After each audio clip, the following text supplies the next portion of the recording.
Okay, so Shalom. I was having a hard time again with my sound, but looked like I got it back. So this is volume 2 of Anointed, right? This is the volume 2 of Anointed. Okay.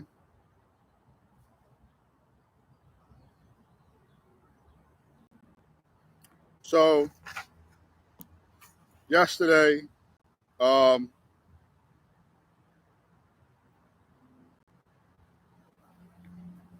pretty much yesterday, we were talking about I read to you the lost scroll of the Gospel of Peace, the Book of Moses, the Ten Commandments. And there's something important that I want to say because I don't want those whom are believers, you know better. But for many of you who you might be in religion or you're just novice, you're not very skillful, right? There's something I want you all to know.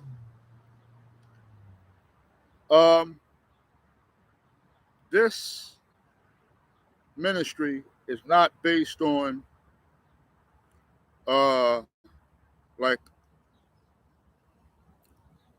a church. Okay, this is not Christianity. Okay, and many of you may have that confused.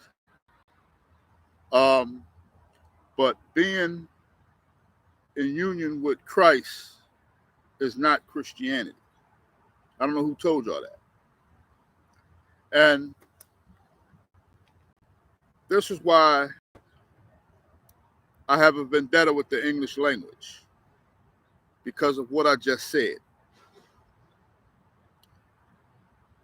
I said being in union with Christ is not Christianity. The word Christianity and Christ, they go together. I use Christ for the simple fact because you all know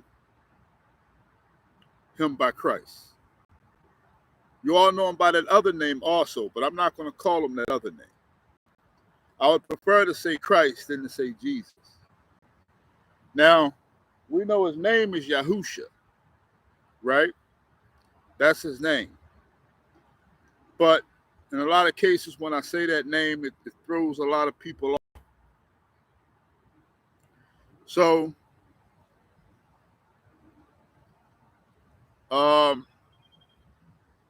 also, many of you know about you may see a lot of them. Sometimes they'll stand outside, and that's what they're commanded to do. In a lot of cases, the larger ones may be called camps. The smaller ones may be called little groups. And they pretty much preach the word of God. And this ministry is not necessarily like that either, right? It's I don't want to say it's in the middle, because I've never been somebody that has straddled the fence ever in my life. Okay? Anybody that knows me know that I've never been a fence straddler, and I've never been lukewarm. But I want to say something so many people don't take yesterday's message and misconstrue it. The Torah, or the scroll of Moses, while we still have the opportunity, should always be close to you. The Bible in general. Everyone should have a Bible as close to them as possible. As possible. So somebody to ask me, now I know a lot of us just go on the phone and I use the phone a lot, right? But for the most part, if someone were to ever ask you, if you were controversial with somebody and they were to ever ask you to show them something in the scriptures, you should, if you don't have it in your hand, because I don't carry the Bible in my hand, but if you ever have it in your hand, excuse me, if you ever had to show anybody something, I could at least get up and go to my truck and say, look, here this is right here this is right there. So the law of Moses, the Bible, is a reference. And not only is it reference, but it's history. I need everybody to understand that. So everyone should always have a copy of the law of Moses to refer to. Okay? I want to say something interesting, right?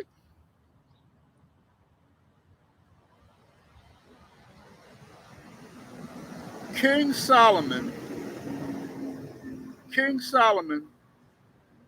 wrote Proverbs, right?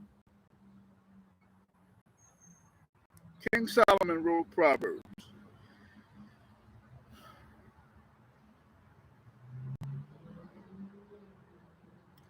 I want to say something interesting about King Solomon. Now, King Solomon, he knew the commandments. He knew the commandments. Now, every king is supposed to do at least 4 things. These 4 things at least.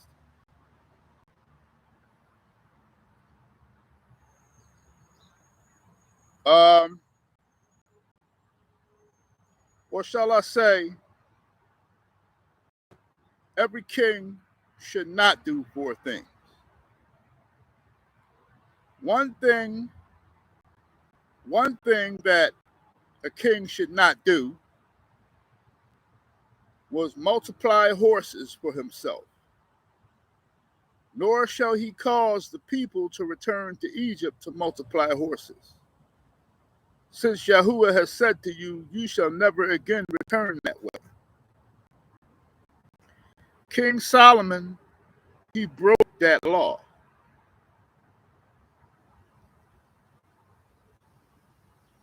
Another law that he broke was multiply wives. Do not multiply wives for yourself, or else your heart would be turned. So, King Solomon multiplied, it actually says, don't multiply many wives. Now, Abraham dealt with 2 women. Moses dealt with 3 or 4 women. King David had several.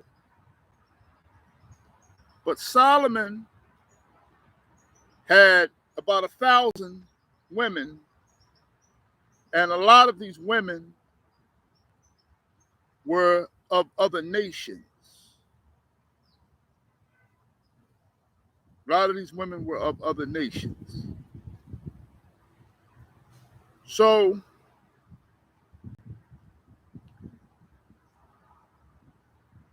even if they were all Israelites, they could still turn your heart. Solomon was turned through idolatry.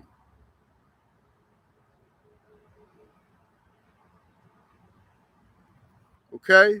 But even if you have 1,000 Israelite women, they'll turn you through idolizing them. And it's just, it's too much going on with all those women. I don't understand. Another law that he broke was to not greatly increase silver and gold for himself in the form of heavy taxation and consumption of labor. He broke that. He broke that law, even though he really didn't need workers at some point because of the signet that was given to him where he actually had demons build the temple.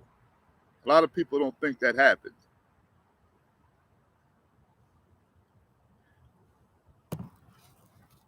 Now, I'm not sure if Solomon broke this one or not.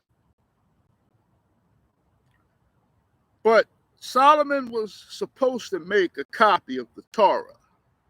Every king supposed to have a copy of the law of Moses. Now, I know he had the Ark of the Covenant, right? That he, after he had built the temple, he placed the Ark of the Covenant in the center of the temple. I understand that.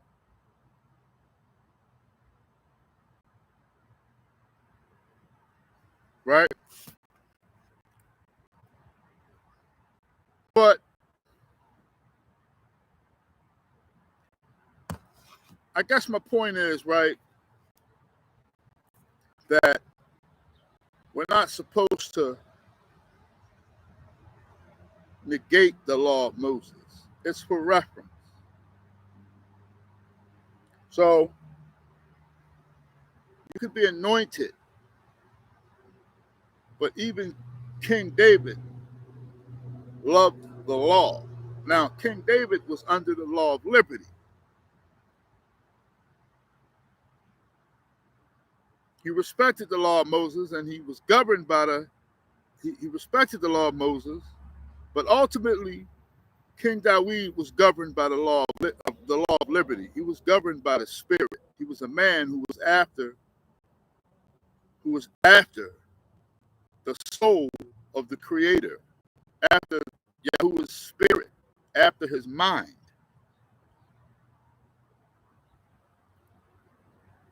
So I just wanted to throw that out there. So this here is by no means necessary telling people that they shouldn't have a copy of the law somewhere close by for reference. Okay? So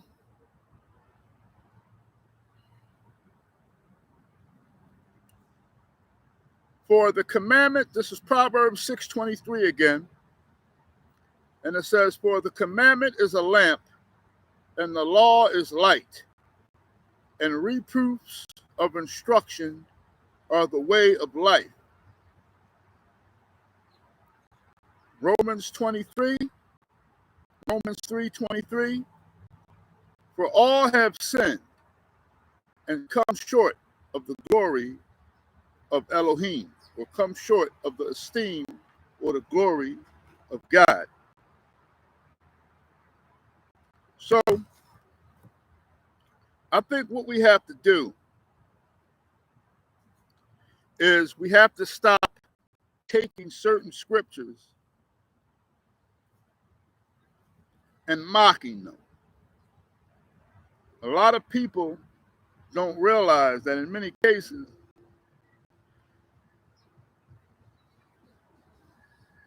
they mock John 3:16. And John 3:16, you shouldn't be mocked. Neither should Romans 3:23. Because I notice that people with Pharisaic minds and people that are self-righteous, they'll take Romans 3:23 and they'll say something like, oh, the Christians say that we all fall short. Well, certainly the Christians have a twisted way of thinking. But the word is the word. Paul is right about that.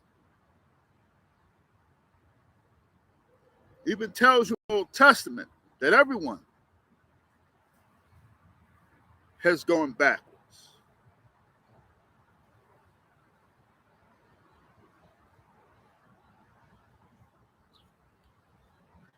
But now I'm gonna read this without using the addresses because I want everybody to understand something. For the commandment is a lamp, and the law is light. The commandment is a lamp, and the law is light. And reproofs of instruction are the way of life. For all have sinned and come short of the esteem of Elohim. I want to read something interesting to you.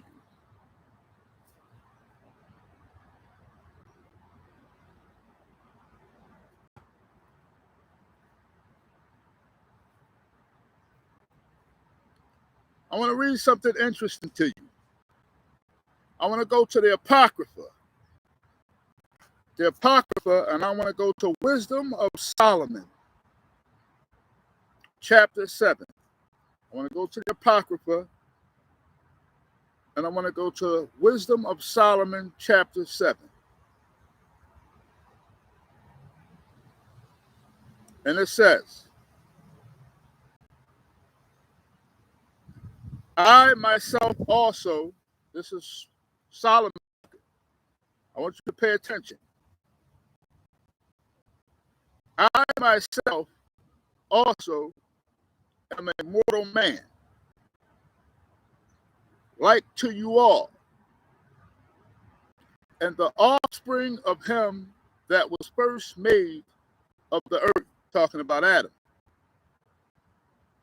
And in my mother's womb was I fashioned to be flesh in the time of 10 months,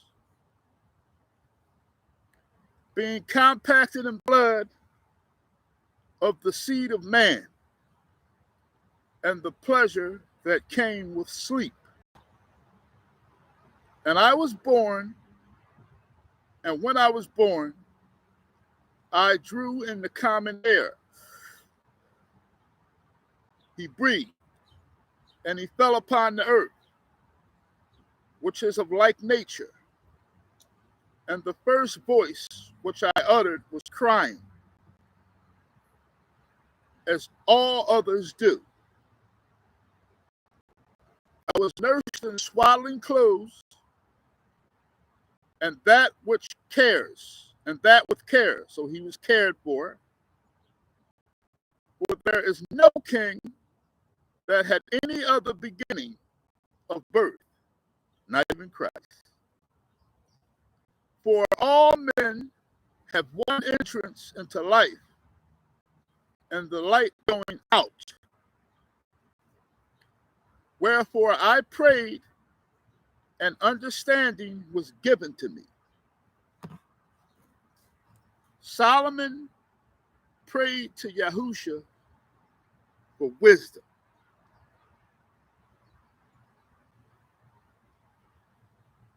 Wisdom. Not riches, not even women. For that matter, he didn't even ask for women. He asked for wisdom. What is wisdom? Wisdom is the intimacy with Elohim. It's a psychic connection with Yahuwah through his spirit. Wisdom cometh from above. The wisdom of God, anyway. And this is why Solomon was so wise. Proverbs was an articulate variation of the commandments. The book of Proverbs, I need y'all to listen to where I'm going with this. The scroll of Proverbs was an articulate variation of the Ten Commandments. Same situation with Paul, which is the reason why a lot of people thought Paul was a false prophet, because Paul understood the law the way the law was supposed to be understood. And spiritual things must be spiritually discerned, because even the law of Moses is spiritual. The law of Moses itself is not carnal.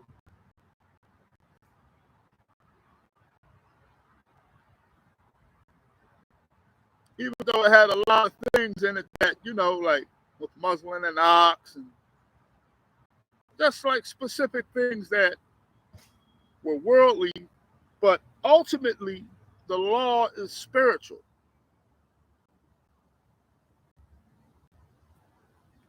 So we're gonna take Solomon of old and Paul of modern, and we see some similarities between Solomon and Paul. Paul was more wiser than Solomon, not in abundance, but because Solomon fell to women where Paul didn't.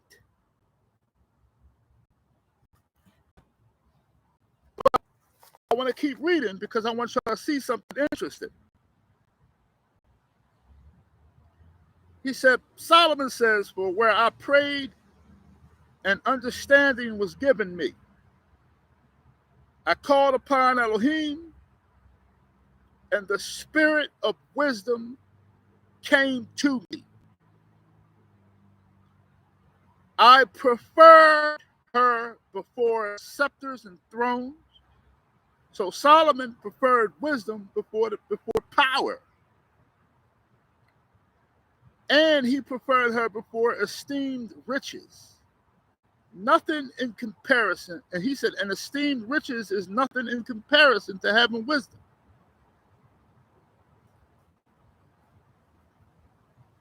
He says, neither compared I unto her any precious stone, because all gold in respect of her is as little as sand. So Solomon said, no matter the amount of gold that you have, it's a grain of sand compared to the Spirit of God.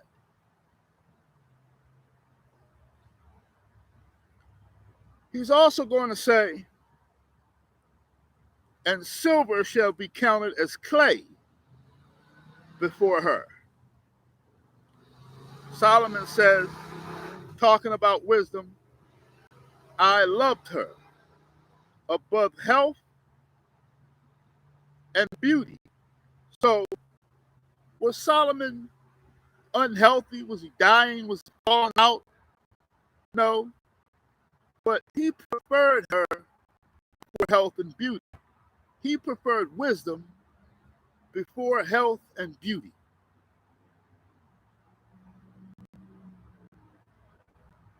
Now here's the hit right here. And I chose her, and I chose to have her instead of light. For the light that cometh from her never goeth out. Now, Solomon just said that he preferred to have the Spirit of God resting upon him than the light. What is the light?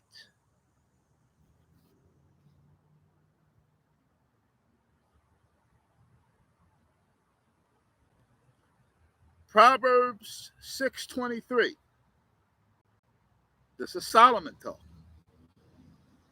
For the commandment is a lamp,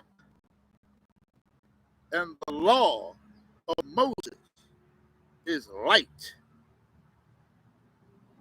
and reproofs of instruction are the way of life. If anybody wants to know why, now before you all throw the book at me, you all whom are in the Hebrew Israelite community, before y'all throw the book at me, I'm protecting the Torah right now. So let me finish. So you have the law of Moses, which we know is light. It's light. Why? Because the law of Moses tells us what to do for our benefit and what not to do for our ruin.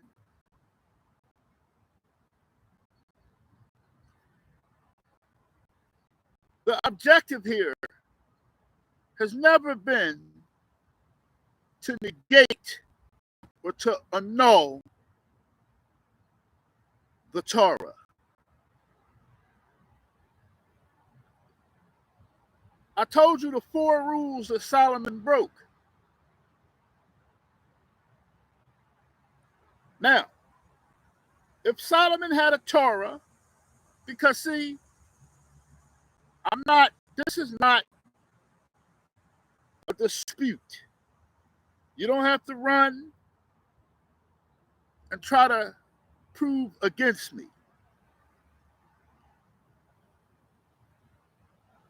Solomon knew the commandments because he had wisdom. But there were certain underlying commands in the law of Moses that were vital, such as do not multiply many wives so that your heart will not turn. Now, first of all, Solomon had foreign wives. I believe the first woman that he took was a foreign wife. So automatically from the back, Solomon just had problems. So he had all of this wisdom. So he had the lamp.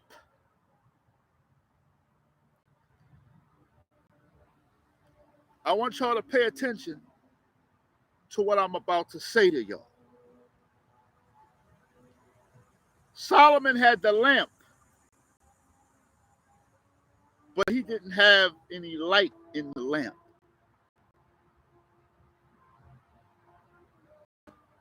How do I know this? You're somebody in a dark world. This world is dark and evil. It's darkness. All those women that Solomon took with him brought their own gods. He allowed them. Here you are, a ruler of the world, and you allow all the women that you bring into your kingdom to worship their own gods. When you were supposed to be austere, first of all, they should have all been black women, Israelites. They weren't. A great deal of the women that he was with was foreign. A great deal of them. Not like 50 out of 1,000, like a lot of them. Probably damn near half. Solomon had women of China, women of Japan, women of Africa, women of Edom. He was out of pocket. So how do I know that Solomon had the lamp, but the lamp wasn't lit?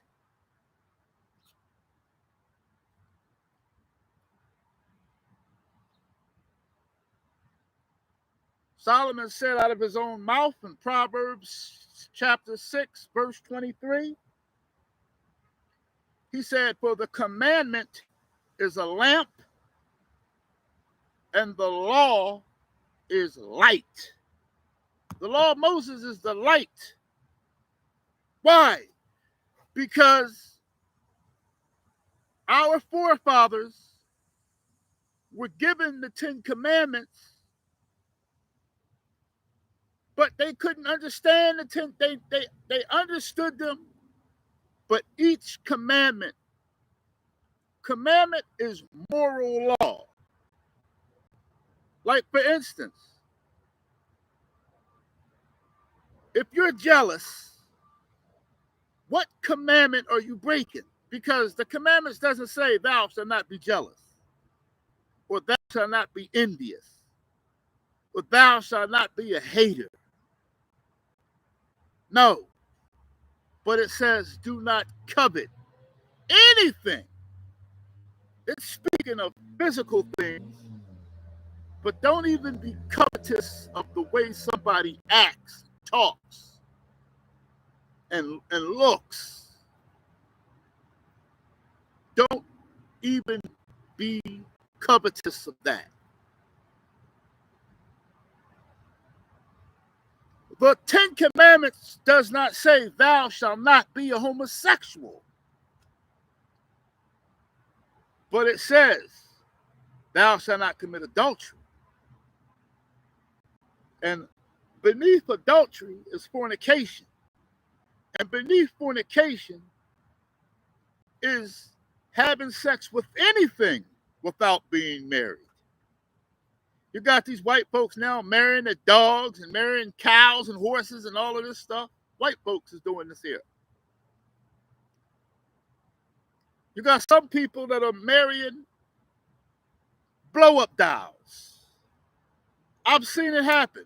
They're marrying blow-up dolls. White men ordering farts in a bottle. This white lady, she farts in a bottle. And I think she charges $1,000 per fart. The heifer became a millionaire over selling. Who's buying them? White men. Ain't no niggas buying farts in a bottle. So each commandment, the law of Moses, was brought to detail the commandments because, believe it or not, our forefathers didn't understand the commandments. If you're a narcissist, what commandment are you breaking? If you're a narcissist and you put your wife before everything, what commandment are you breaking? Thou shalt not put any gods before my face. The first commandment. And you're breaking the second commandment. Because narcissists idolize themselves. And if you're a woman that puts your husband, because not even a woman is supposed to put her husband before Christ. She's supposed to go to him before she goes to Christ. Why? Because that's the chain of command. Unless the nigga wicked, then she can go over his head. Yes, she can. If her husband is telling her she's trying to be a woman of Christ, and your husband's saying, look, let's go to the strip joint, have a good time, bring back a woman, and have a threesome. Yeah, it might be fun, but that's going against the commandments. She can tell him no. Sure she can. Because he's trying to lure her away from Christ. So to put your spouse before Christ is breaking the first commandment. Also, in a weird way, when you marry a foreigner whom is not an Israelite, if you marry a non-Israelite person, that's also breaking the first commandment. But a lot of you probably don't see it that way because you don't understand. So Solomon said, for the commandment is a lamp, and the Torah, or the law of Moses, is light. You're in the dark. You got the lamp. You can't see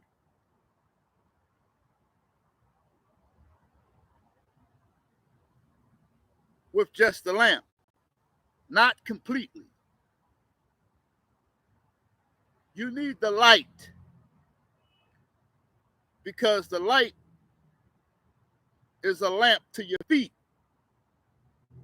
Well, the law is a light to your feet. Now, Solomon said in Wisdom of Solomon chapter 7 that he preferred the wisdom over the law of Moses. That's the reason why Proverbs is full of articulation, just like Paul. But don't get it twisted. Paul and Solomon knew the commandments. Paul was greater than Solomon, because not only did Paul know the commandments, and Paul walked in the law of liberty, which was the Ruach, but Paul was also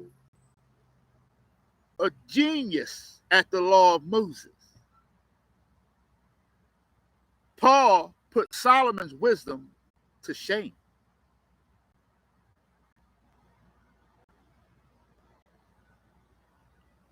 Now,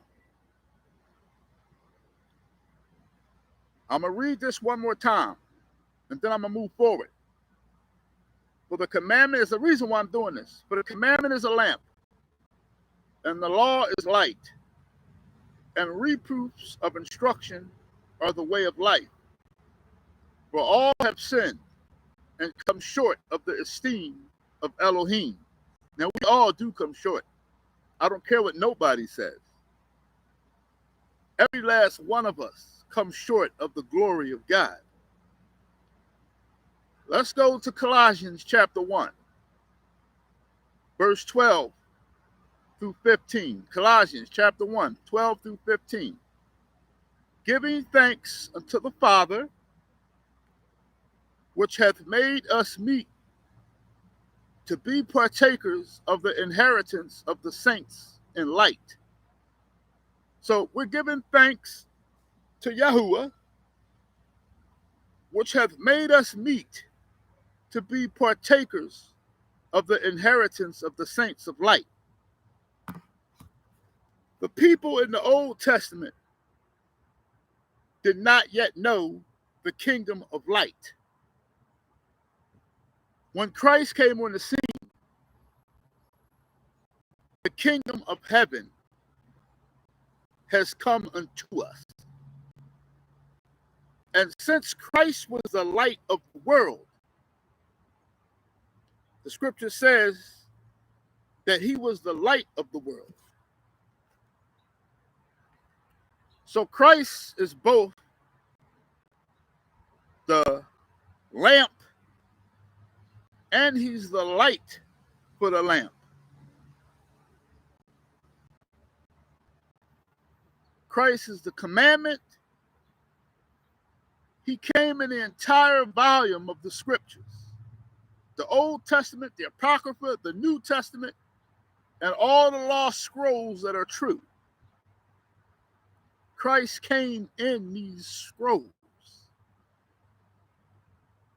So we give thanks to Elohim, the Father, Yahuwah, God, which hath made us meet to be partakers of the inheritance of the saints of light. But he's talking about the believers.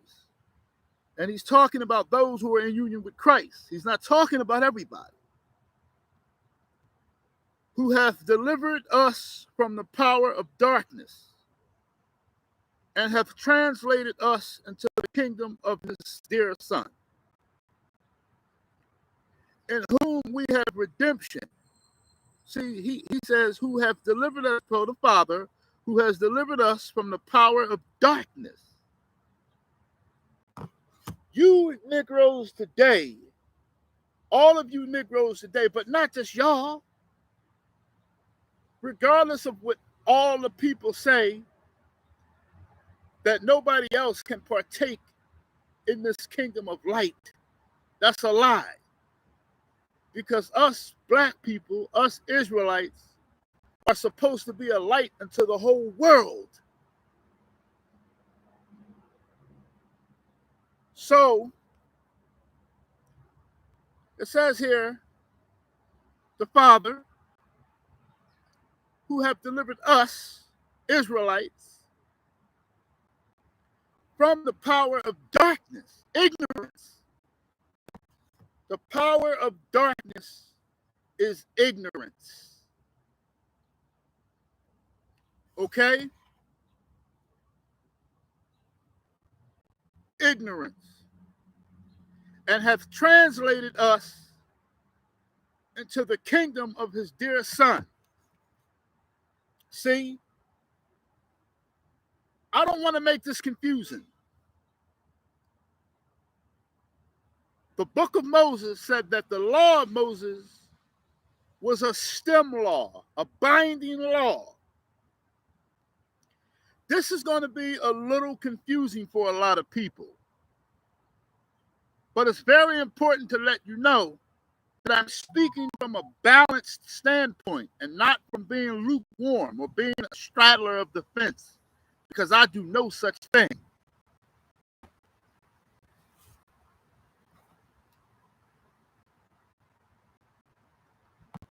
Because some people say, well, is the law of Moses, is it a stem law or is it good, man? Should we keep it by us and study it? You have to study it. Well, you don't have to study it. You should. It's good to study it.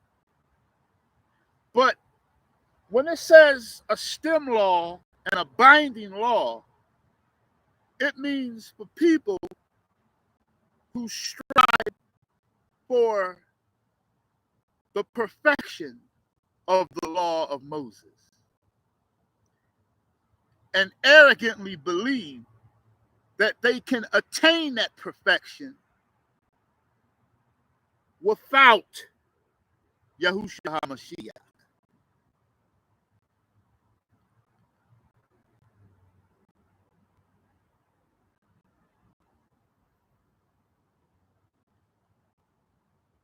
You cannot become blameless by stacking yourself up against the law of Moses.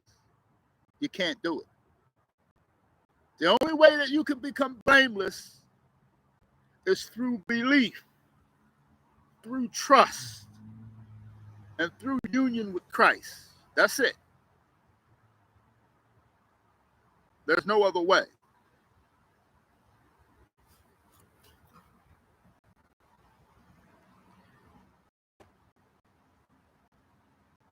Translated us, the Father, who translated us into the kingdom of his dear Son. We thank you. We appreciate you.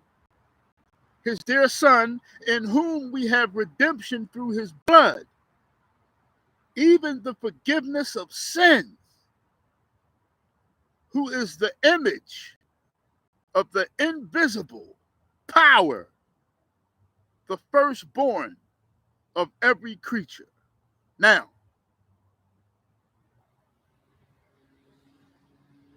we don't want to miscalculate that term firstborn of every creature, because precept must be upon precept, precept must be upon precept. The Bible never contradicts itself. It's all about interpretation. So some people will say, well, see, Christ, he was a creation. He's the firstborn of every creature. No. Let's go to Micah 5:2. Micah 5:2. But you, O Bethlehem, Ephrathah, though you are little among the thousands of Judah, yet out of you, out from the tribe of Judah, Miriam, shall come forth to me the one to be ruler in Israel, whose goings forth are from old, from everlasting. From everlasting means from immortality, means from forever. 0, 1, 2, 3, 4, 5, 6, 7, 8, 9, 0. And then it recycles. Christ has no beginning and Christ has no ending. So, in case you misinterpreted because of the King James translation, First Colossians continue. Because how can he be a creation? And then how can Christ be a creation? And then it goes on and says, for by Christ, were all things created that are in heaven and that are in earth. So Christ created everything in heaven and he created everything in the earth. Not only the visible, but he created the invisible. What are the invisible? The angels, unless they leave their first estate, unless they leave the realm in which they are to be sovereign. Like how when they came down here and made it with the women of earth, that many of you find that very foolish. That's because you're carnal. Either because you either find that foolish because you're either carnal or because you're dictated by a mandate.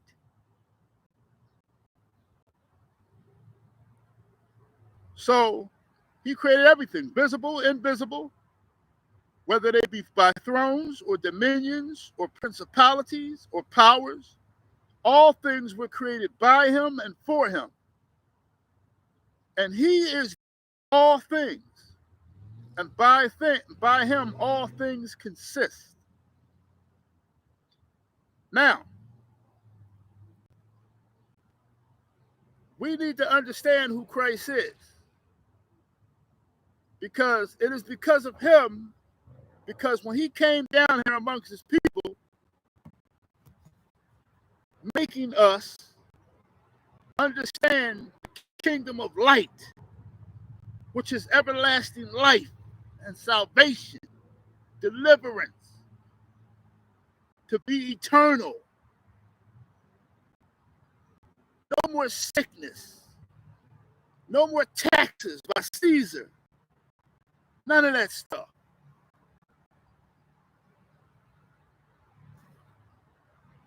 Now,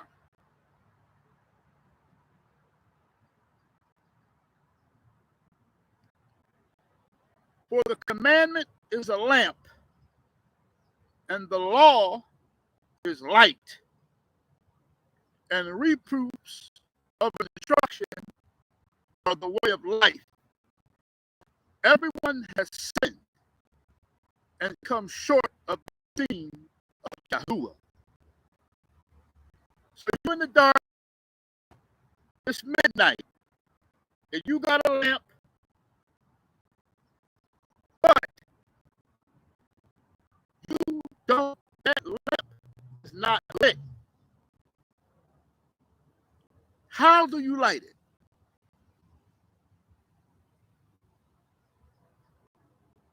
Some of you say with a match. We're talking about old-fashioned lamps. Even the lamps today, really the same way. A lamp is a lamp, right? Let's go to Matthew chapter 25.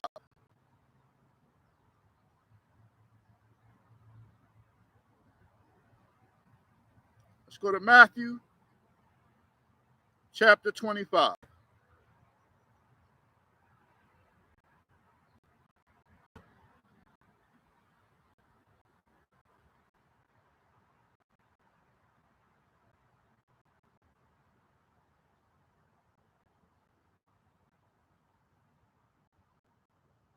Let's go to Matthew chapter 25.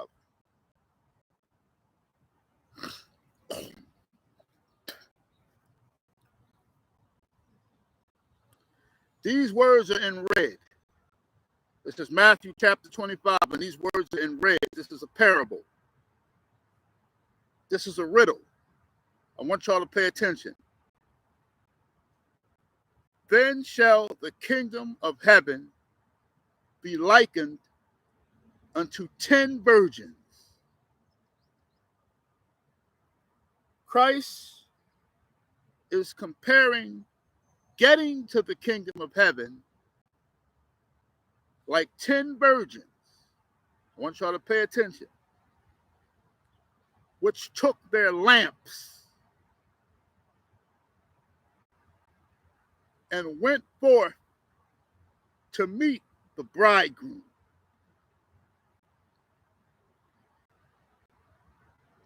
And 5 of them were wise, and 5 of them were foolish. The kingdom of heaven is like 10 virgins.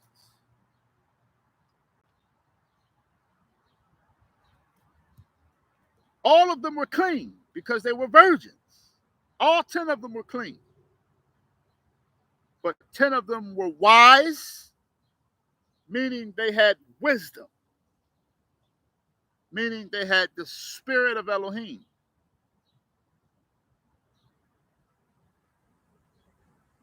And 5 of them were wise, and 5 of them were foolish. They that were foolish took their lamps and took no oil with them.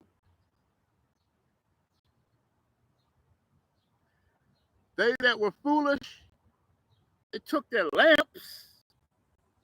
But how are you going to take a lamp and take no oil? How are you going to light it? Well, you got the lamp. You were a virgin. You weren't wicked. You weren't out here in the world spreading your legs to Tom, Dick, and Harry, following every doctrine and religion and false holiday.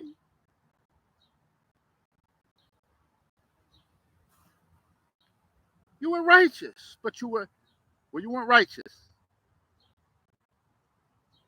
But you were clean, but you were foolish. You took your lamps, but you took no oil. But the wise took oil in their vessels with their lamp. Now, vessels have a 2-set meaning. Talking about the vessels of the lamp, it's talking about their body, their heart, their soul, their mind. What is the oil? Well, we're going to find out. While the bridegroom tarried, the bridegroom is Yahusha, the Christ. While the bridegroom tarried, they all slumbered and slept. So many of you out here in this world that you look at me as low and you feel as though that these messages are unimportant or for whatever reason, because the slander has a great deal to do with the way folks feel about me. But see, that's going to come to an end. Now, what you have to understand is there are a lot of people out here in this world, a lot of foolish Negroes and Caucasians, but this is really mainly about black people right here. So us Israelites, us black folks, many of you say, you mock, ha ha ha, he. Where is the coming of your man in the sky? But the righteous, 5 righteous, but yet 5 clean, the 10 virgins were waiting because they all had belief. They all were virgins at the end of the day. They all had belief. They trusted. They knew that Christ was coming. The rest of the world is mocking and laughing. But these 10 virgins, and by the way, there were only 10 out of all the rest of the world, all the unbelievers, and they were waiting for Christ.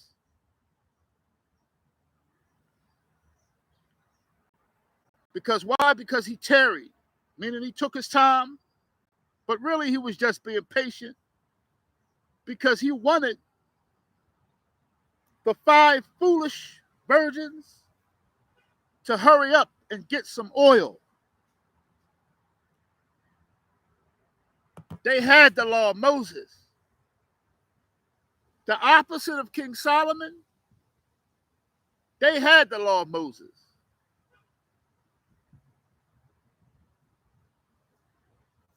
Not only that, they followed the commandments.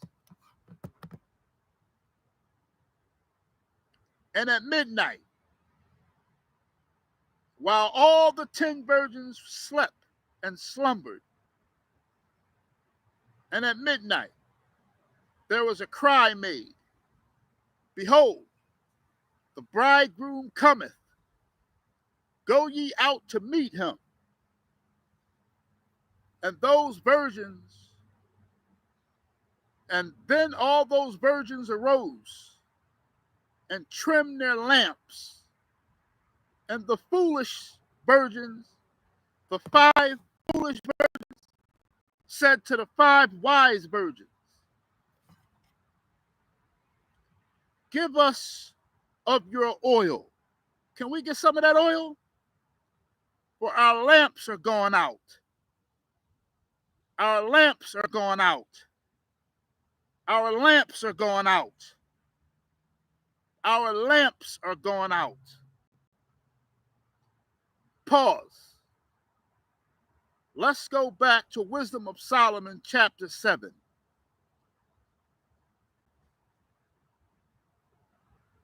Wisdom of Solomon, chapter 7. I loved her above health and beauty, and chose her, and chose to have her, what? Wisdom. Oil. Oil is the anointing.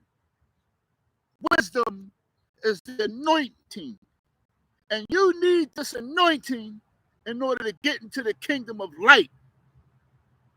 In order to get into the kingdom, you need to be anointed.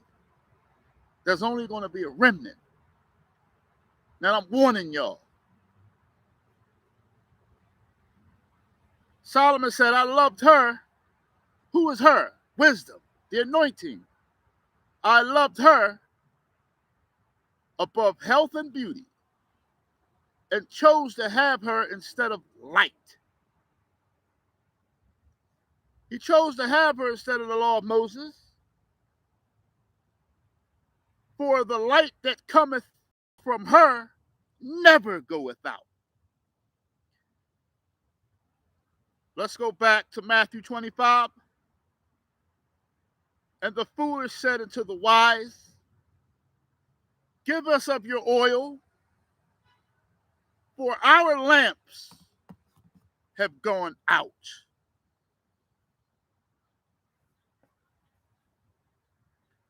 Here is the patience of those who keep the commandments and the testimony of Yahushua HaMashiach. But it's going to get a little deeper, because some of you that claim to keep the commandments are liars and deceivers, and you're traitorous toward your own people. I want anybody out there to know something right now. If you are plotting against this Malak, to destroy me in any way, it's going to come back tenfold on your head. And the end result will be death. I'm a man of Yahushua HaMashiach, and I know some people who I would dare plot, backbite, or try to do anything with certain people in the truth, even some of these men in all of these camps. And I'm talking about every camp, because there's good men all over. Some of these men are such good men that though they be in a camp, I would never even think a bad thought to do to them. I would never think of something treacherous and wicked against the watchman or Yoshiyahu or even Jedediah Malik, people that have been in the truth for a while. Why?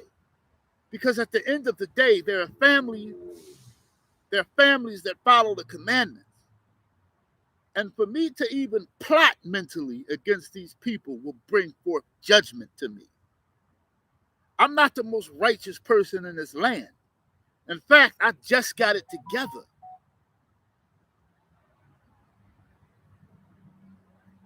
Because the commandment is a lamp. The law of Moses is a light. And these things are for the reproofs and to the chastenings of the way of life. Because we're all walking in darkness down here in this world. Because this has been given into the hand of the wicked. The ignorance of our people, of our black people, is so bad that it don't make no sense. We are ignorant people. But the whole world has been deceived by the dragon, by Satan.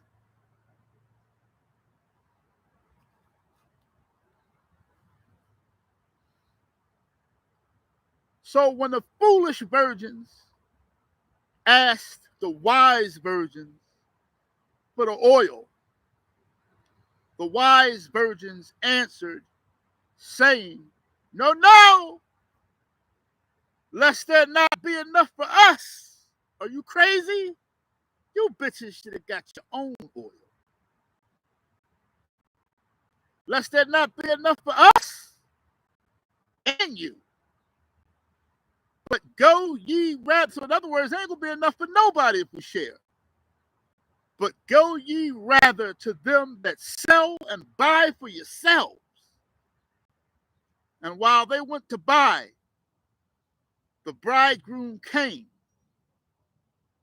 And they that were ready went in with him to the marriage. And the door was shut.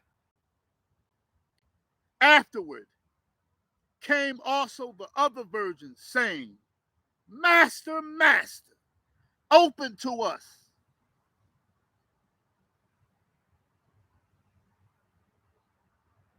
But he answered and said, so y'all think Christ is a teddy bear. But he answered and said, "Truly I say unto you, I know you not. I don't even know y'all heifers.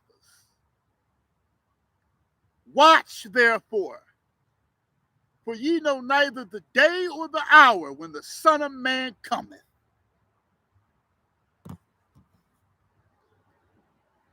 Five of these women, five of these people, or they represent a specific amount of black people. But a remnant, just a small percentage. So there's going to be a remnant within the remnant. I explained that to y'all before. Revelation chapter 17.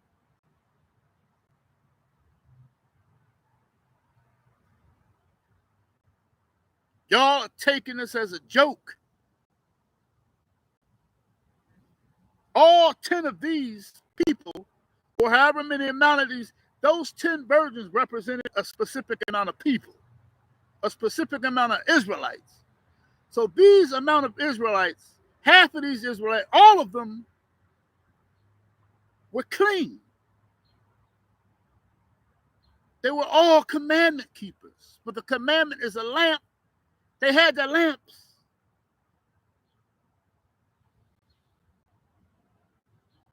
Now, I'm not comparing the law of Moses to the law of liberty, which is the spirit of Christ, the law of Christ. They're the same thing. There is no indifference. The law of Moses is just based on the foundation of Christ. The law of the Spirit is the foundation. Christ gave the law to Moses based on the spirit of righteousness. It's not the law of Moses, then the spirit. That's foolishness. But no one can lay no other foundation than Yahushua HaMashiach. Yahushua HaMashiach is the cornerstone of the building, of the body of Christ. So there must be a balance. We have to keep the commandments to our best ability, because now that best ability does not mean, well, my best ability is, I'm going to go and steal from my brother or shoot my brother around the corner, shoot him to death. It was a mistake, though. But you do it every now and then. You shoot your brother to death every now and then on a right? We go out and we fornicate on a kid, or you're a married man or a married woman. You go out and commit adultery on occasion. No, we have to bring our members to subjection. For many of you, Christianity tells you all that it is an impossibility to bring your members to subjection. But if you fear enough, and if you believe enough, you can do it. You can stop slandering. You can stop being jealous. You can stop murdering your brother and sister in your head because you hate them, which can often lead to physical and actual murder because of the iniquity brought forth the action. You can stop going on social media and being covetous of your brother and your sister, saying they don't deserve that. Who she thinks she is. He got all the muscles. Who does he think he is? He got money big as a phone book up to his ear. It's foolish. Many of you that keep putting money on social media, y'all gonna start getting robbed. Y'all ought to stop doing that. It's foolish. Everybody don't think like me. Some people care about your money. Some people want your money. And some people, they're gonna take your money.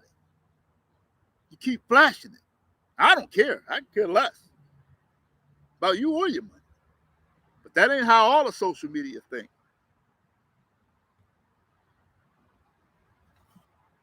So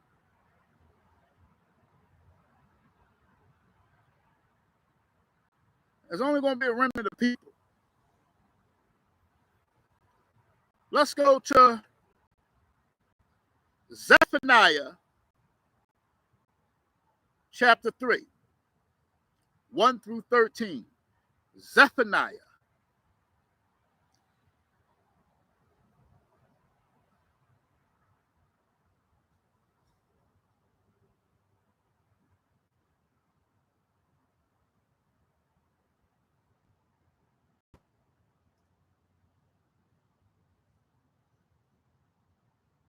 Woo! Zephaniah chapter 3.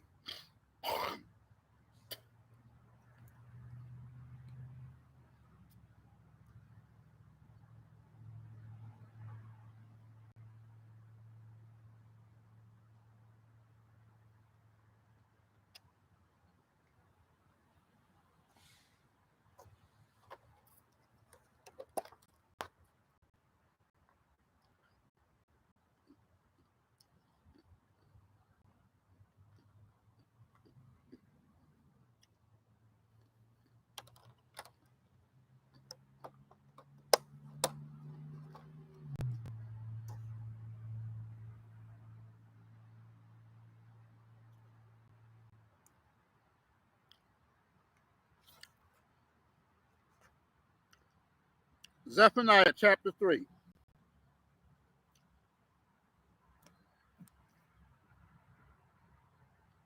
Destruction. Destruction to her. We're going to find out who this her is, who this she, this woman is. Destruction to her, who is rebellious and polluted. To the oppressing city. This city is a people before it's a place. She, this people, this nation of people, is a she.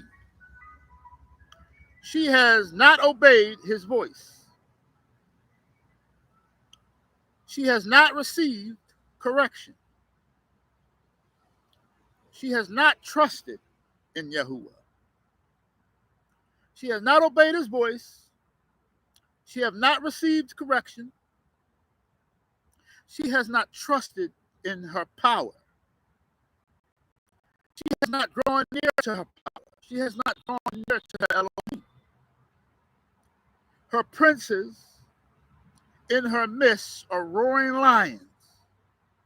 Her judges are evening wolves that leave not a bone till the morning. Damn. Wolves that leave not a bone left till the morning. Her prophets are insolent, treacherous people. Her prophets, Israel's prophets, are treacherous people. Not all of us, but some of us. Her priests have polluted the sanctuary. They have done violence to the law. Yahuwah is righteous in her midst. Christ is in the midst of black people, and I'm warning y'all, that's not a good thing necessarily. For some of us, it's a good thing, but to many of us, it's very bad. Every morning, he brings his justice to light. Christ. He will do no unrighteousness, and every morning he brings his justice to light. He never fails. But the unjust knows no shame. You wicked Israelites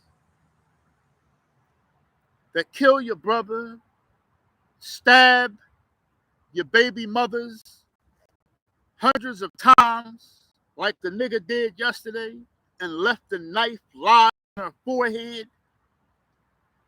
You actually had some niggas saying, well, what did she do? She could have possibly done nothing to deserve that. I don't care if she had sex with my dad. She don't deserve that. He stabbed her multiple times, the nigga did, and left the knife in her forehead. Damn. I have cut off, he says, I have cut off nations. Their fortresses are devastated. I have made their streets desolate, with none passing by.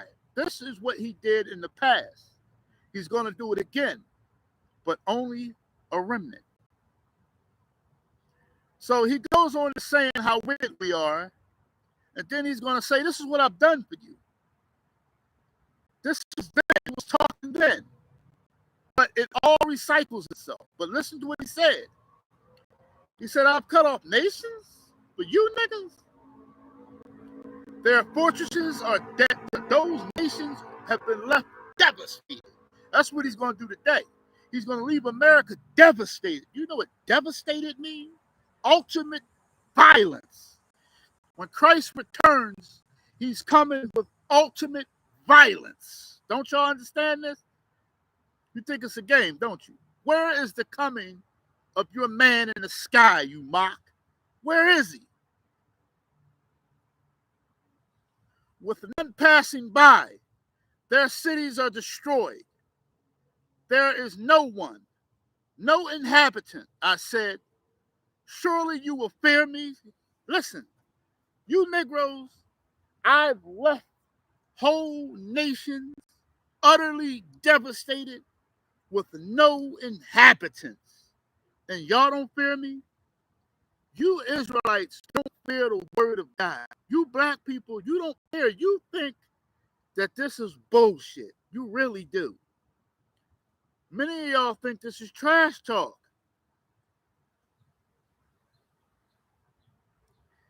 He said, you will receive instruction. You will receive instruction. You Negroes will receive instruction, whether y'all like it or not, so that her dwelling would not be cut off, despite everything for which I punished her. But they rose early and corrupted all her deeds. Therefore, wait for me, says Yahuwah, until the day I rise up for plunder. My determination is to gather the nations to my assembly of kingdoms, to pour on them my indignation, all my fierce anger. All the earth shall be devoured with the fire of my jealousy. For then I will restore to the peoples a pure language, that they may all call on my memorial, my name Yahuwah, to serve him with one accord, not Christian, Jehovah's Witness, Muslim, Catholicism, Buddhism, 5%er, Hebrew Israelite camps.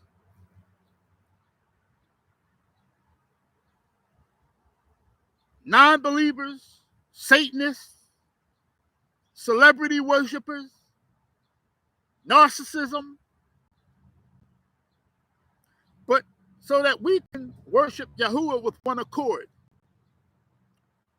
From beyond the rivers of Ethiopia, my worshipers, the daughter of my dispersed ones, shall bring my offering.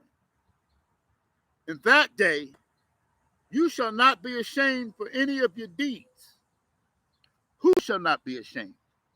All of Israel? No. He's not talking about every nigga. You know how I know?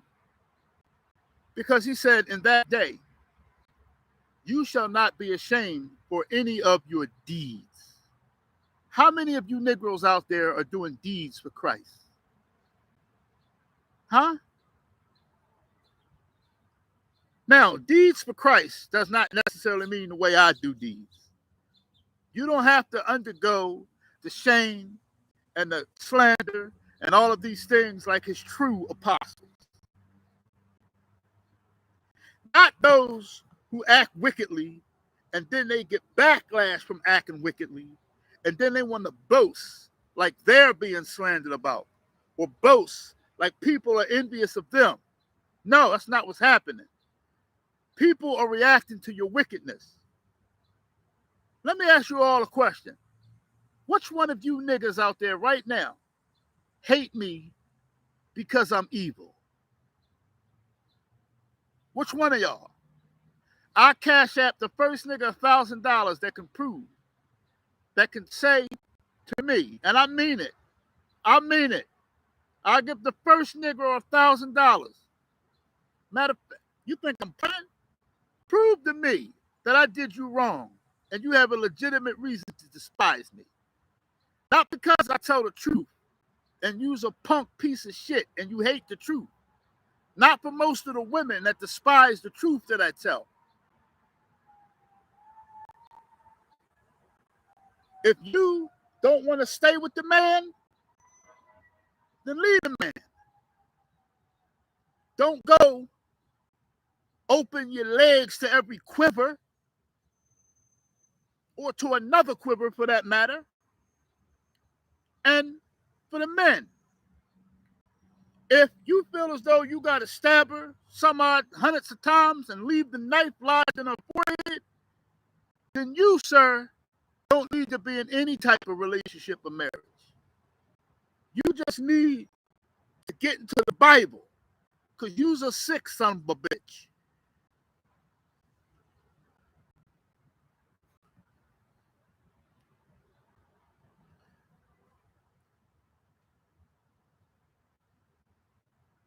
He said, in that day, you shall not be ashamed for any of your deeds. He's talking about those who have done deeds. Oh yeah, we have to do work. Not to boast, not of work so that any shall boast. Don't misconstrue that. Paul is not saying that you don't have to work. Paul is not saying that you don't need deeds. But you have miscomprehended Paul, and many of you wrestle Paul's scriptures to destruction. Paul has never said, don't keep the commandments. Paul has never said that the law of Moses was done away with. Christ said not one dot, not one line of the law shall be abolished. No. But the law of Moses, it didn't have any honor to it. The law of Moses was not an honorable man. It's a perfect law, but it's not honorable. It doesn't cater to you. The law of Moses does not cater to us. We are to be very careful about stacking ourselves up against the law of Moses. That's a big ass queen bee right there. And she better not sting me. I'm gonna go ahead and keep on preaching. Okay? So he says,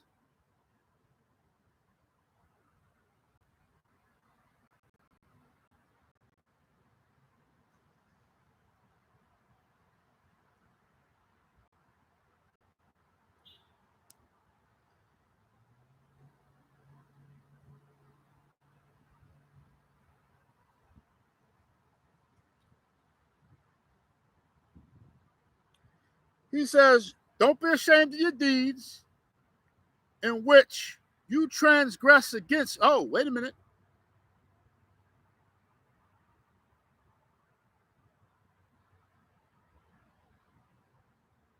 Don't be ashamed of your deeds in which you transgress against me.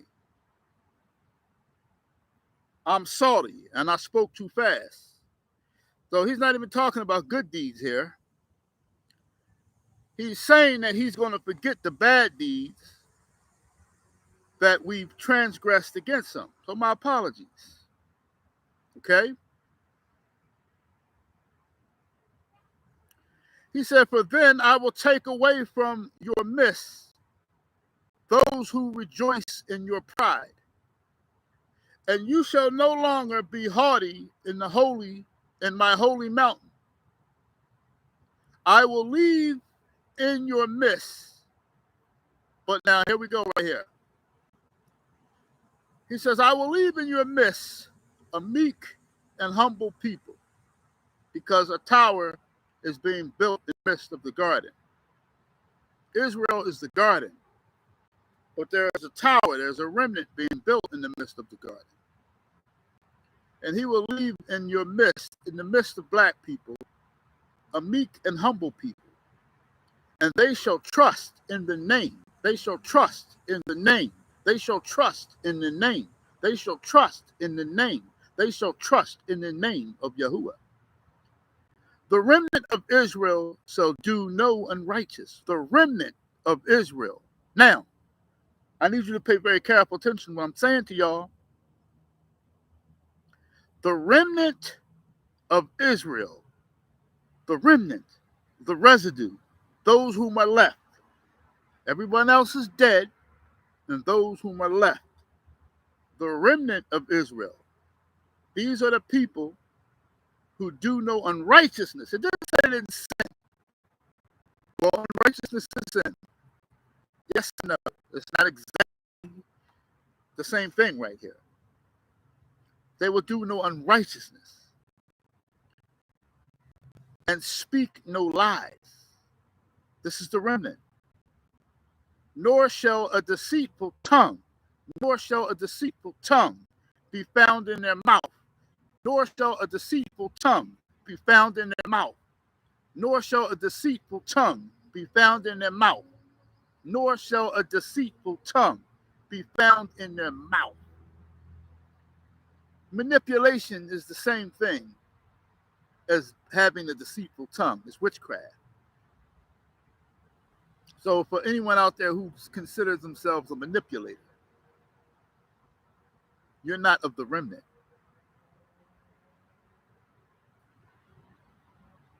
Maybe neither am I, but you're not either. For they shall feed their flocks and lie down, and no one shall make them afraid. Nobody is going to make me afraid. Nobody. And if I have 0 people on this live or 4 people watch the message when I'm done, I'm going to feed you niggas. I'm going to give you the truth. I'm going to continue this ministry until I'm done. I'm going to continue this ministry and none of you can stop me. I'm going to continue this ministry until I hear, well done, faithful servant, at the end of the day. Sing, O daughter of Zion. Shout, O Israel. Be glad and rejoice with all your heart, O daughter of Jerusalem. Yahuwah has taken away your judgments. See? So, he's done it before. And he's going to do it again. Because there's a remnant. There are a lot of people that are going to the kingdom. But then there's a remnant out of that remnant. There's an even smaller group of people. Don't get me wrong. A lot of niggas is going to the kingdom. And if you're a believer, hang tight and wait for Yahuwah. He's coming. I know a lot of people are mocking us. Where is your man in the sky? Where is he?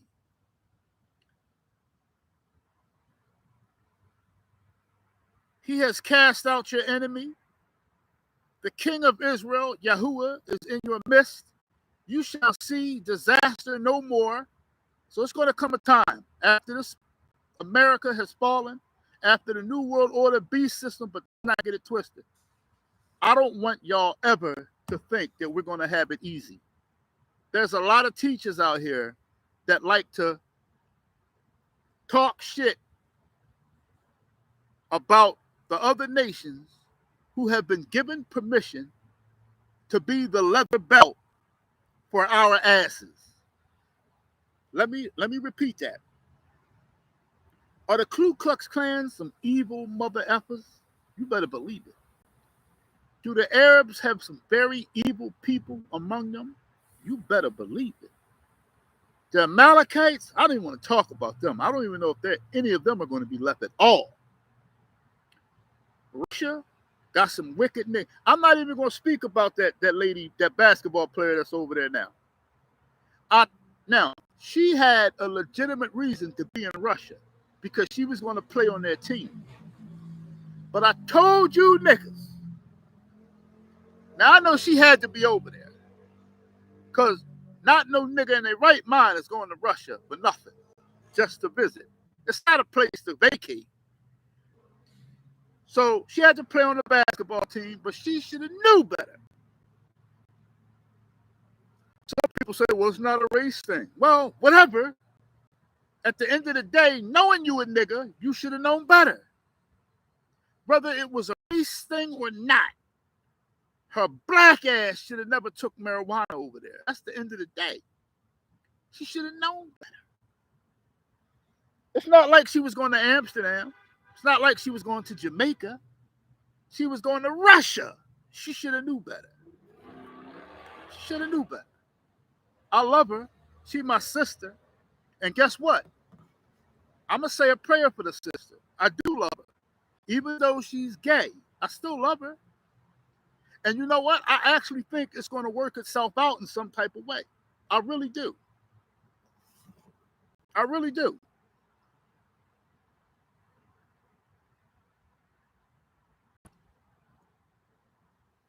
And that day when? The return of Yahuwah. And that day it shall be said to Jerusalem, do not fear. It shall be said to the niggas that believed, do not fear. Zion, let not your hands be weak. Yahuwah, your Elohim, is in your midst. The mighty one will deliver. He will rejoice over you with gladness. He will quiet you with his love. He will rejoice over you with singing. He will gather those with who sorrow over the appointed assembly who are among you, to whom its reproach is a burden. Behold, at that time I will deal with all who afflict you. I will deliver the lame and gather those who were driven out. I will appoint them for praise and fame in every land where they were put to shame. At that time I will bring you back. Even at that time I gather you. For I will give you fame and praise among all the nations of the earth. When I return your captives, when I return your captives before your eyes, says Yahuwah. I want all of you out there to understand something. For all of you who mock and you say that there is no return of God, that there is no return of Christ, you are a foolish people if all you can do is mock and say, where is the return of your man in the sky? That salvation that I just read won't be for you. If you are somebody who's not waiting on Yahushua HaMashiach, let me say that again. If you wait on him, that's a major thing. That is trust. I'm waiting on Yahushua. I'm waiting on him. Some of you people say, nobody's coming to save you. So you think that everything is going to get better. Some of you stupid Negroes out there, you think that eventually white people are going to love black people. You think that the Chinaman is going to eventually love us. The Amalekites are going to love, or better yet, maybe you think that just black people as a race, maybe you think that we will get reparations. I'm talking about trillions. We're owed trillions of dollars of reparations. Maybe some of you Negroes think that all of a sudden the demonic government world order is going to, all out of the clear blue, Satan is going to say, you know what? Yeah, I love niggas now. I don't hate niggas no more. And I'm going to make sure that the people on this planet give all these niggas trillions of dollars. Maybe you think that's going to happen. Or maybe you think that somehow black folks are going to join hand in hand and become this big unity nation and just be one big giant Wall Street and get richer than every other nation. Maybe you think that's going to happen. You Negroes despise the word of God and you don't believe it. So there's only going to be a remnant. Because those of you, many of you are not waiting on Christ. You love this world. You love it. You are not of the kingdom of light if you love this world.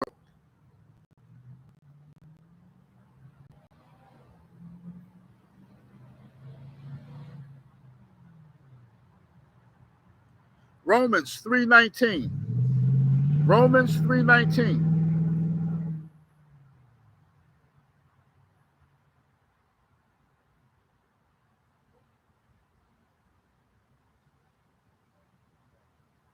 Romans 3:19. Now, we know that what things soever the law of Moses saith, it saith to them who are under the law of Moses. I want you all to understand something very carefully. The law of Moses is only about 10 footsteps away from me in my truck. But I'm not governed by the law of Moses. Oh, no, the hell I'm not. I don't care what none of you niggas say. None of you people who are in the circumcision, I'm telling y'all right now, I'm not governed by the law of Moses. I respect the law of Moses and I refer to it, and it goes well with me, and it is a light to my feet in this dark world. But I'm not governed by the law of Moses. I'm governed by Christ. I'm governed by the spirit of Yahushua. I'm governed by the law of liberty. I'm not governed by the stone tablets. Okay? Now we know that the thing soever the law of Moses says, it saith to them who are governed by the law of Moses, that every mouth may be stopped. Now, you got to understand something.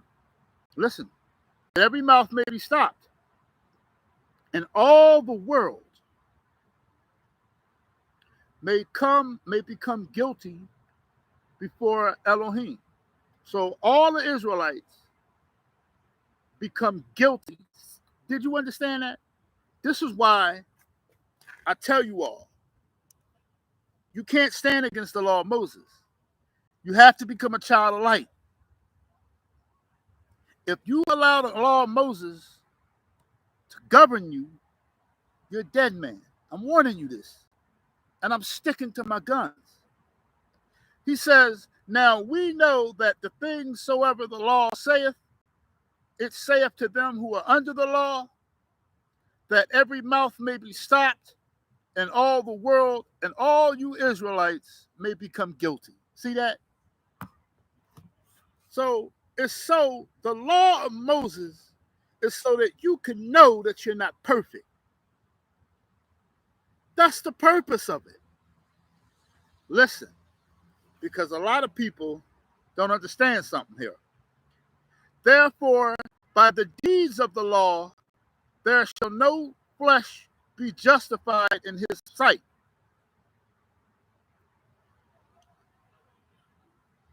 For by the law is the knowledge of sin. Now, who understands that? For by the deeds of the law of Moses, now, he's not talking about the commandments right here. Why? Because the deeds of the commandments will certainly justify you. You have to interpretate. You have to understand. He's not talking about thou shalt not kill. You better not murder. He's not talking about thou shalt not commit adultery. You better not step out on your wife. He's not talking about thou shalt not have other gods before me. You better not worship a false god. No. You will be justified by the commandments. But he's talking about the shadow of things to come, like the feast days. And he's not speaking about the commandments. Okay? He says, but when those who sit in the seat of Moses do what they tell you to do, but don't do what they do. Why? Because they're hypocrites.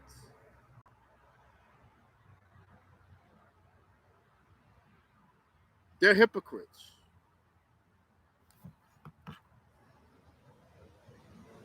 Right?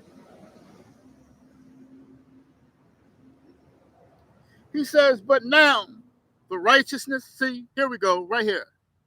But now the righteousness of God without the law is manifested. See, this is the kingdom of light.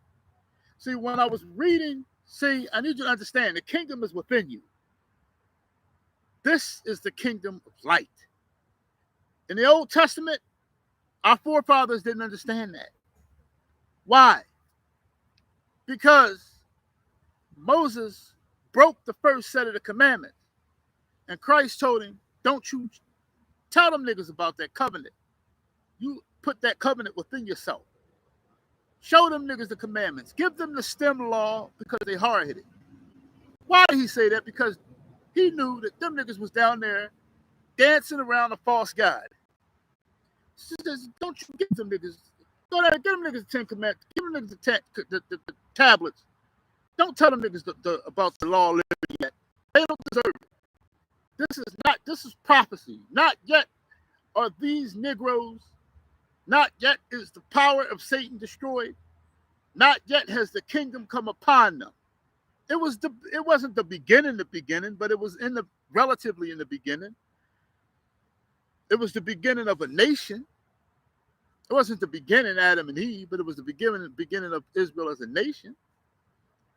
So we had to go through a lot before we became the kingdom of light, generation after generation, captivity after captivity. So it says here, but now the righteousness, now here in the renewed covenant, not the new covenant, but the renovated covenant. It is a law, a dishonorable law that has been renovated. He says, but now the righteousness of Elohim without the law of Moses is manifested, being witnesses by the law and the prophets. Okay, so now through faith and through our union with Christ, right? You now can get into the kingdom. If you did not celebrate the feast days in the Old Testament, there was severe punishment. Not so now. Let's not get it twisted. The things that are said in the law of Moses are going to happen in the kingdom. The feast days are going to be celebrated in the kingdom. Okay? But I want to go to my footnotes.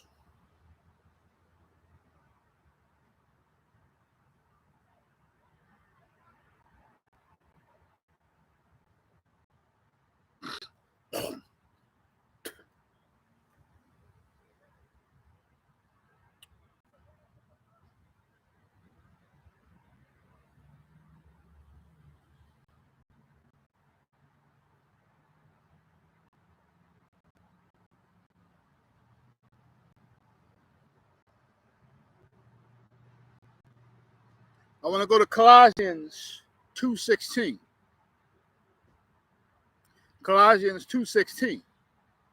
Therefore, do not let anyone judge you by what you eat or drink, or with regard of a religious festival, a new moon celebration, or a Sabbath day. Now, I explained to you all about the pork. Okay? Now, anything else, really, nobody can necessarily judge you. I don't judge y'all about shrimp and pork and things of that nature. I just tell you it's an abomination. Now, pork is different. Okay? You can be judged based on eating pork. But Paul knows what he's talking about right here. Nobody can condemn you based on a feast day, regard to religious festivals and a new moon celebration. Those things are a shadow of what's to come. Will we have religious days, religious festivals in the kingdom? Sure, we will. But it's not going to stop you from going into the king, getting into the kingdom. Because with Christ, we have to remember what he told Moses in the scroll of Moses. He said, I am the law. Yahushua HaMashiach is the end of the law for all who believes.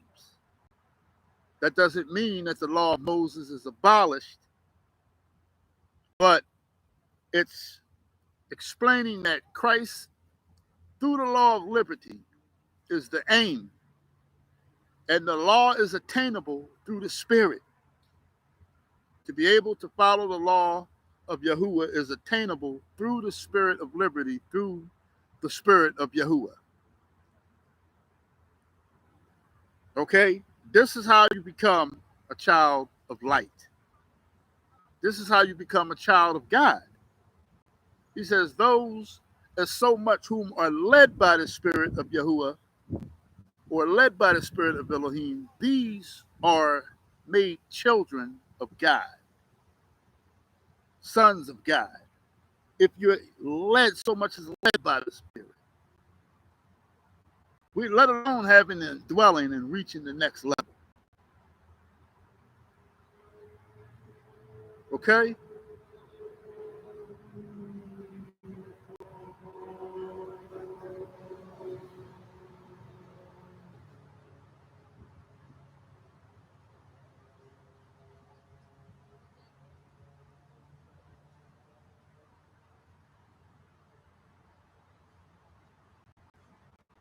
For the commandment is a lamp, and the law is light. But remember this, it's a journey. For reproofs and instructions are the way of life. Everyone has sinned and come short of the esteem of Yahuwah. Everyone. All right? So now I'm going to end this with two scriptures. I want to go to 2 Corinthians chapter 3. 2 Corinthians chapter 3.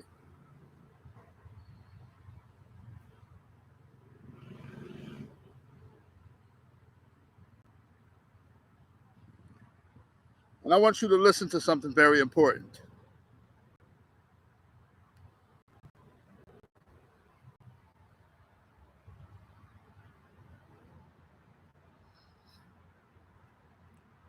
I wanted to explain, because by the law,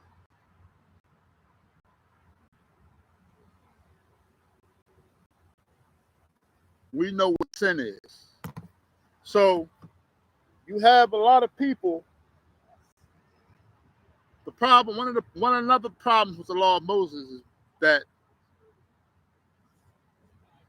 we know what sin is. So in a lot of cases, many people who are in congregations, they show off and they try to portray a certain type of person. They're not really like that. It's just like if you go to church, which is why I've been way, well, I never really went to church, but you go in church and you see all these people falling out, rolling down the aisles and shaking and baking and carrying on, having strokes and all this and that. And then when the claim is from the Spirit, and you have some of the most evil people in churches. Some of the most evil people. They come in there like they're such good people,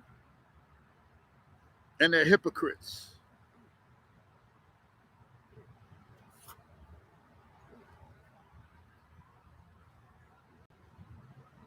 So let's go to 2 Corinthians chapter 3. It says, do we begin again to commend ourselves? That's why I wanted to go back there. You're going to say, so do we again begin to commend ourselves? This is what a lot of the Sadducees and the Pharisees used to do. People that boast and constantly commend themselves. We're the prophets, we're the Israelites. We follow the commandments, we do this, we do that. Are you all commending yourselves again? Or need we, as some others, epistles of commendation to you, or letters of commendation from you? So, in other words, you need a letter of commendation about how good you are, stroke your ego. Ye are our epistle written in our hearts, known and read of all men. So you are supposed to you are supposed to be a manifestation of the law. You're supposed to be a walking Torah. You're supposed to be kind to your brother and sister. You're supposed to love your brother and sister. You're supposed to be merciful towards your brother and sister. If that man say that's his wife, I don't want no parts of it. No parts of it. If that's that, if I walk and I see that man got $600-700 on the table, I'm not gonna touch it. It's not mine. It's his.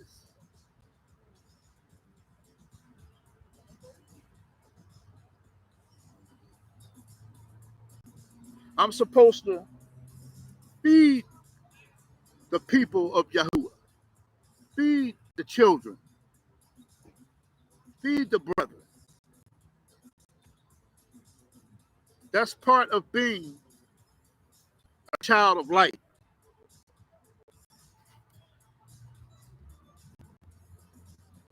It says, for as much as ye are manifestly declared to be the epistle, here it is, of Christ ministered by us.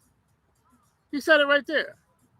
For as much as ye are manifestly declared to be the epistle of Christ ministered by us, written not with ink, but with the Spirit of the living God. Not on tables of stone,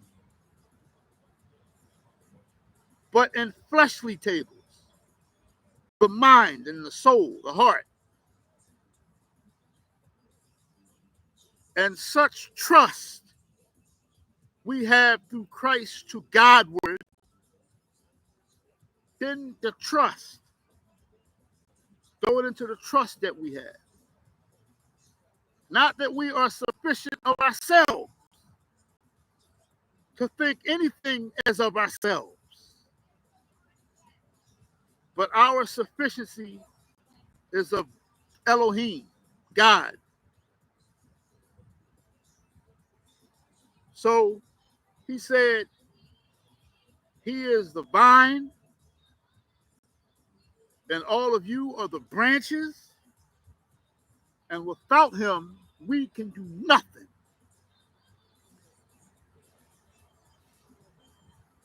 If he wanted to, every person on this planet would drop dead.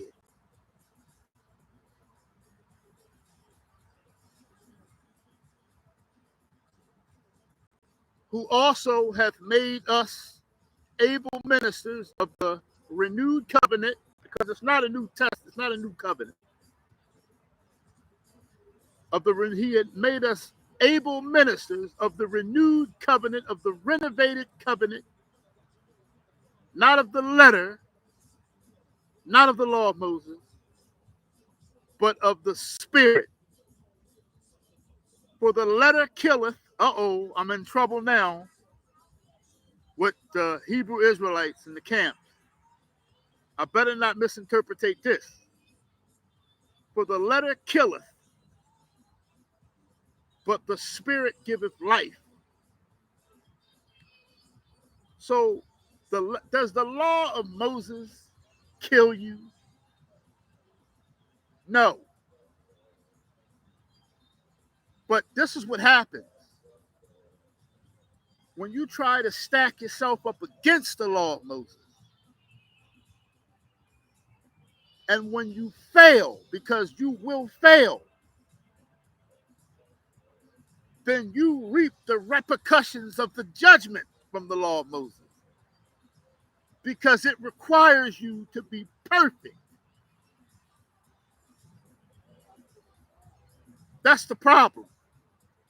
So it's not that the law is killing you, per se. But you can't live up to the law not without the trust and the union with Christ. You can't.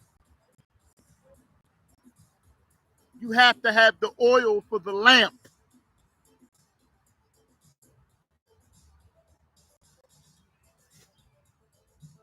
You have to have the oil for the.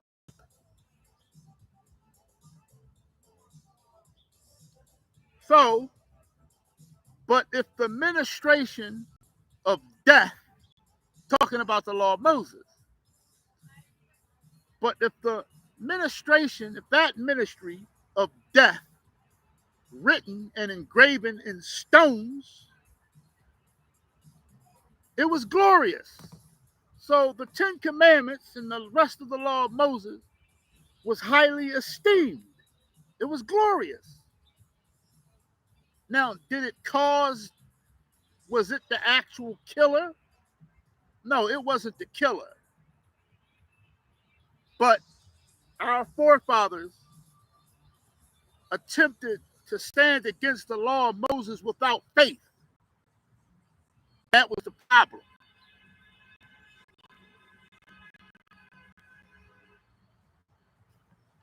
They attempted to stand against it without faith.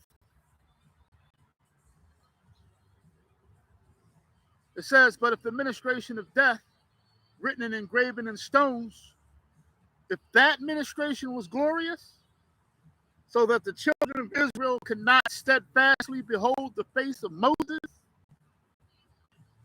for the glory of his countenance, which glory was about to be done away. So now we have another seeming contradiction, right? Remember, I tell you that the Bible, it does not contradict itself. It's all about interpretation. So right here it says that the glory of Moses was about to be done away.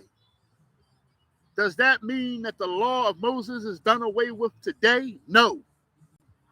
Christ said, think not that I came to destroy the law of Moses and the prophets. I did not. But I came to make it honorable because it was dishonorable. So the law of Moses needed an upgrade. It needed something to go along with it so that we wouldn't fail. Because for the past 5,000, for the past 4,000, 4,500 years, it has been nothing but slavery after slavery after slavery after slavery. But this is the last slavery. This is it right here. And it's only going to be a remnant.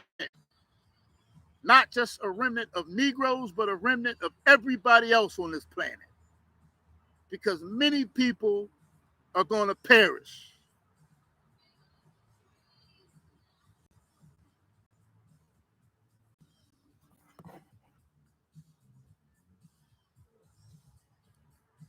So, what is Paul saying when he's saying that the ministration of Moses, the law of Moses, what does he mean by the glory was about to be done away? What does he mean by that? Let's go to my footnotes.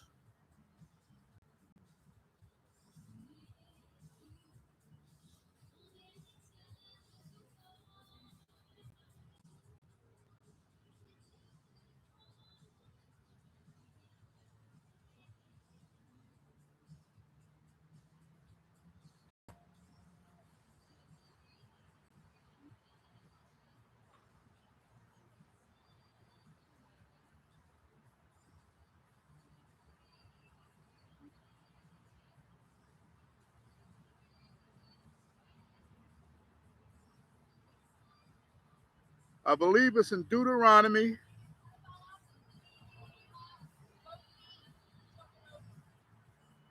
32.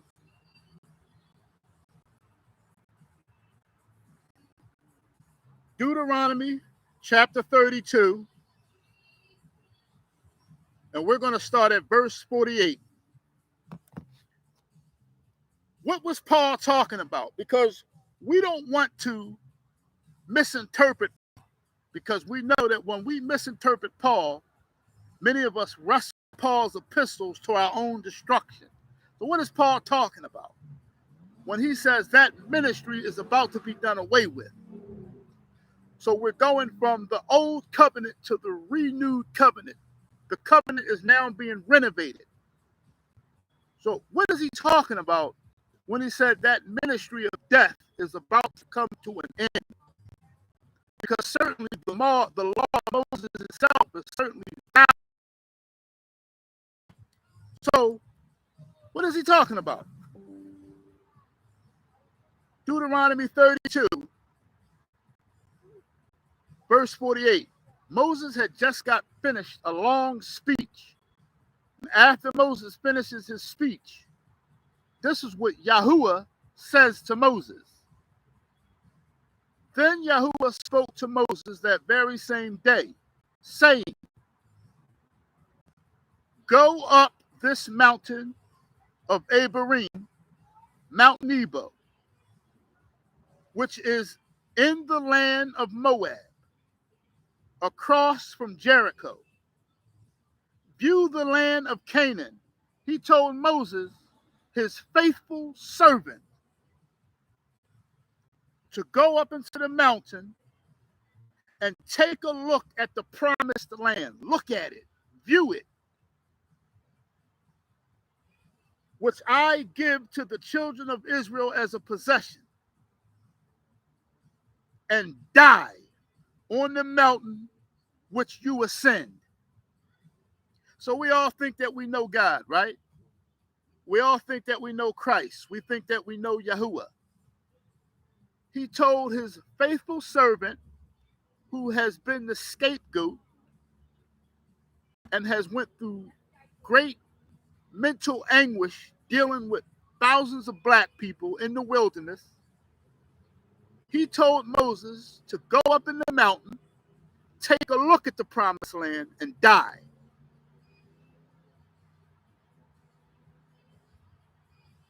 That's the word. He says, only view the land of Canaan.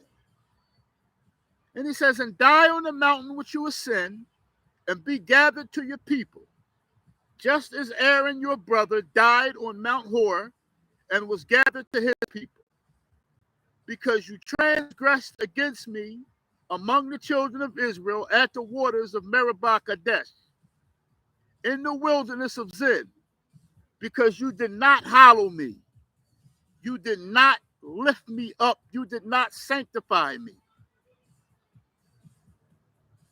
in the midst of the children of Israel. Yet you shall see the land before you, though you shall not go there, into the land which I am going to give the... Why did he tell Moses to go up to the mountain and die? Because Moses himself represents the law of Moses. It represents the stone tablets. The stone tablets, all many of you people do, Negroes, Caucasians, Chinese people, whomever you are, if you even follow the Bible, most of you just read it and you say, well, we need to do this and we need to do that. But it needs to be your character. The Spirit of God needs to come and change your character so that you are automatically doing what the law of Moses requires. Not reading from the tablets and trying to be self-righteous and stack yourself up against the perfection of the law of Moses. You have to become a child of God. It has to be you, your character. You have to change your wickedness.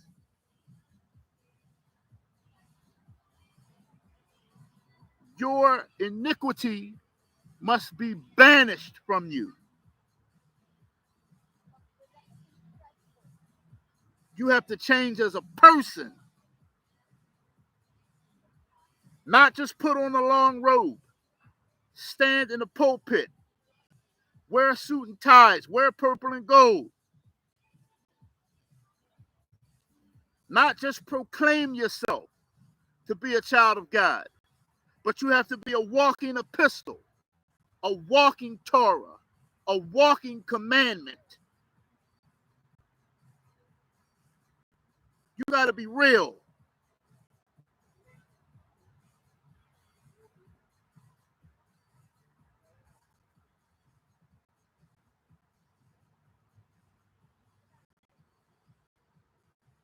Moses represents the law of Moses. And then, how funny that after Moses dies, his predecessor, whom he taught, Joshua, comes up after him and has the same name of Christ, and then takes the people, leads the people over to the promised land. Is that a coincidence? So Moses had a successor. Moses represents the law of Moses. He represents the old covenant that obviously it didn't work. He has a successor by the name of Yahusha, just like the Messiah. Joshua, Yahushua, same name as the Messiah, who is a successor from the law of Moses. After Moses dies, then he takes the children of Israel over to the land, to the promised land. Is that coincidental?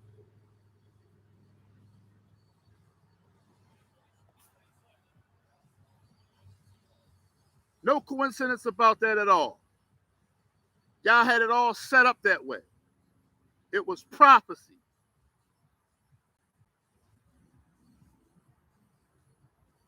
So I'm going to finish off with this last scripture. Discover satisfaction.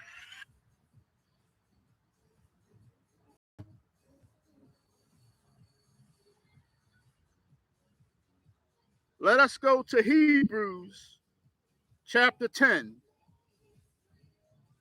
Hebrews chapter 10.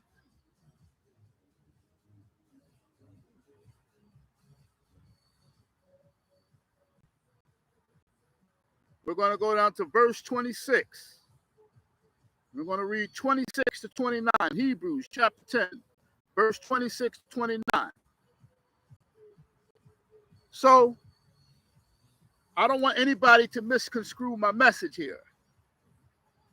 Christ said, "Think not that I came to abolish the law and the prophets." Christ never came to do away with the law that he gave to Moses. Christ is the same yesterday, today, and forever. He's not a hypocrite. He doesn't change. He never said that the law of Moses was bad. I'm not saying that the law of Moses is bad. I'm saying that the law of Moses is perfect, and you're not perfect. So if you try to stand against the law of Moses, you will fail. And plus, it becomes an act because you try to stand against it. It becomes an act. It becomes something that you're trying to do. You have to automatically do the will of Elohim. It has to be a change of character.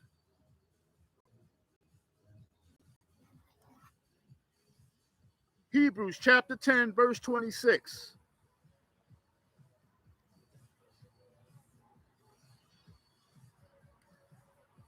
It says, "For if we sin willfully, after that we have received the knowledge of the truth, there remaineth no more sacrifice for sin." So I need a lot of people to understand something. You say, well, in the name, I can do anything I want to do. Jesus died for my sins. That's a lie. Yahusha died for your sins. He died for you. We need to get it stop listening to, stop regurgitating things that people say. That doesn't make any sense. He didn't die for your sins, and he didn't die for you to keep sinning. He died for you. Grace is mercy. Mercy is nothing but tolerance. Mercy does not last forever. The purpose of grace, the purpose of mercy is because he's being patient so that we can get it together. It's not so we can continue in sin that grace may be abound. Yah forbid.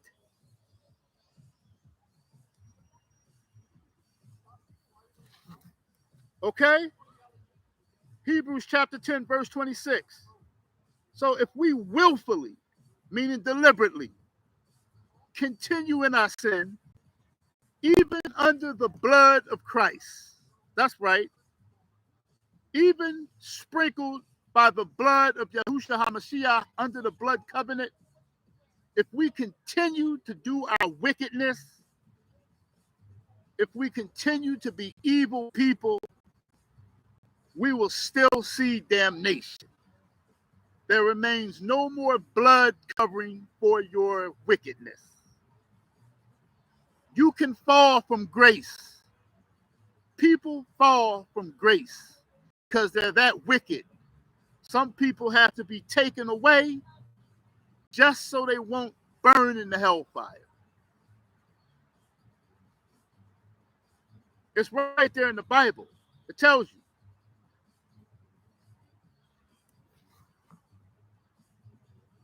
He says, he says, no more sacrifice for our sins, but a certain fearful looking for the judgment and fiery indignation.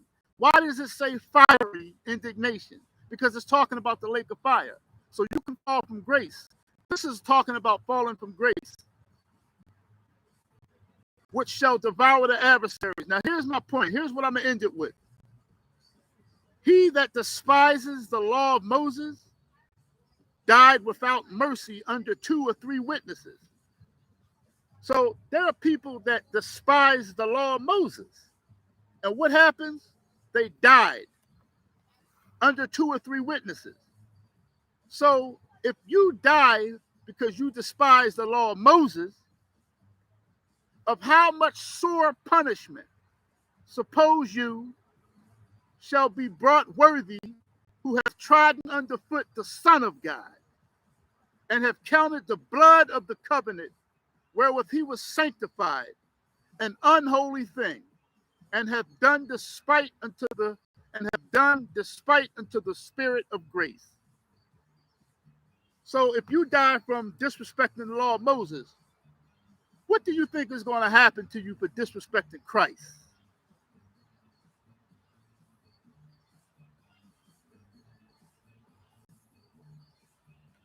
The only way you can become a child of light, I don't care who you are.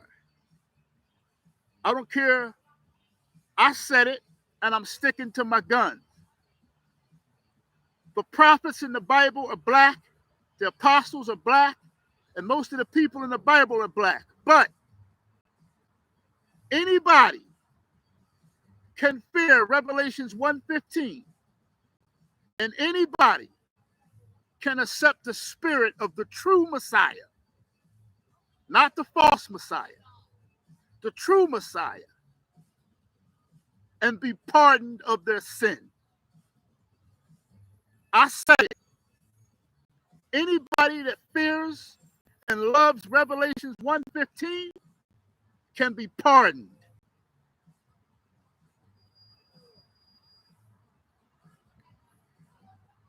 But first, this message is to the Israelites, and whomever else wants to listen and take heed, you're welcome. But I want y'all all to understand something out there. This message was to never downplay the law of Moses. I keep the law of Moses near me for a reference, for precept upon precept, for line upon line. But I walk in the spirit of liberty. Shalom.